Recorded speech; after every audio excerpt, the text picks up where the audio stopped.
Your bank charged you $35 last month, not for anything you bought, not for a service you used. They charged you $35 because you didn't have enough money. Read that again. The penalty for being broke is a fee that makes you more broke, and your bank is counting on that. Last year alone, American banks collected $7.7 billion in overdraft fees, not from rich people, not from business accounts, from people who ran out of money 3 days before payday. I'm Mayor, and nobody in your life is going to explain this to you, so I will. We treat banks like they're on our side. You walk in, they smile, they call you a valued customer. They give you a debit card with your name on it and a checking account with 0 monthly fees. Feels like a partnership, right? It's not. You are not their customer. You are their product. Every single feature your bank offers is designed around one question. How do we make money from this person's financial behavior? And the answer they landed on decades ago is painfully simple. People who struggle with money are more profitable than people who don't. I call it the broke tax.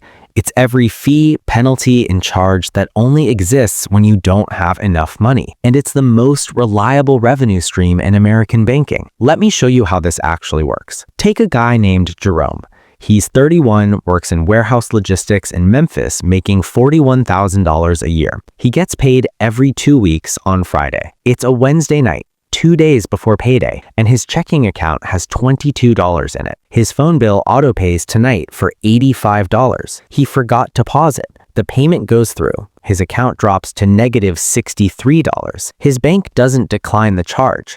They let it go through on purpose. Then they charge him a $35 overdraft fee. Now he's negative $98. The next morning, his Netflix auto-renews for $15.49. Another $35 overdraft fee. Jerome wakes up on Thursday morning negative $148.49. His $1,420 paycheck hits Friday, but $148.49 immediately disappears to cover the negative balance.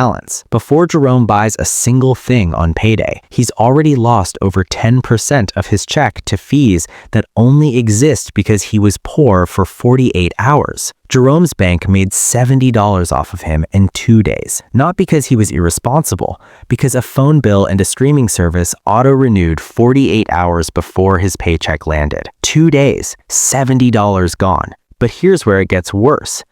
The Consumer Financial Protection Bureau found that 80% of all overdraft fees are paid by just 9% of account holders. Banks aren't making this money from everybody equally. They're making almost all of it from the same small group of people over and over again. People living paycheck to paycheck.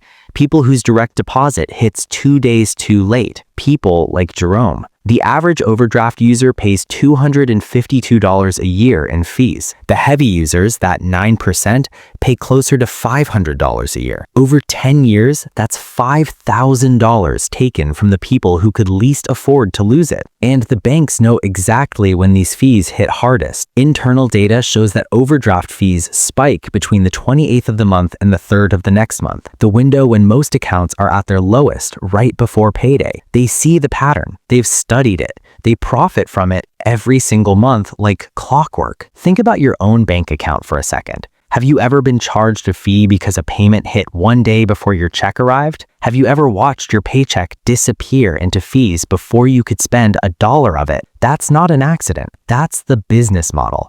And this is what makes the whole thing harder to stomach. When you grow up watching fees pile up, watching money vanish before it arrives, you start to believe that's just how banking works. You think the fees are your fault. You think if you were just better with money, you wouldn't get hit by them. Your parents thought the same thing. Nobody sits you down and tells you that the bank designed it this way. Nobody explains that they could decline the transaction instead of letting it go through and charging you $35. They choose to approve it because the fee is worth more to them than your financial stability. The Financial Health Network found that lower-income households pay an average of $2,412 per year in financial fees. Overdraft charges, late payment penalties, check cashing fees, high interest from predatory lending. They called it the cost of being poor in America. The less money you have, the more money gets taken from you for existing inside a system built for people with more. Your parents never explained this because they never understood it themselves. They accepted the fees as normal.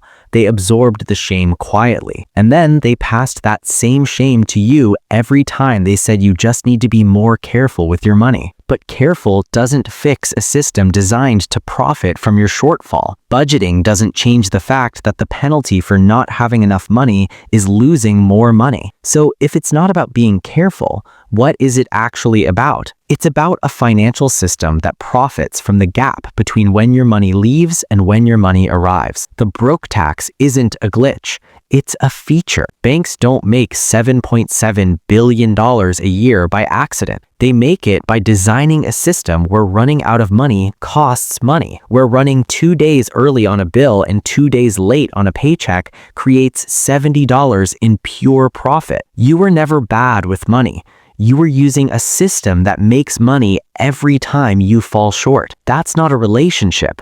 That's a trap with a debit card attached to it. If someone in your life is getting eaten alive by fees they think they deserve, send them this tonight. Not because one video fixes a broken system, but because nobody should be paying rent to their own bank account just for being alive. I'm Mayor. I'll see you in the next one.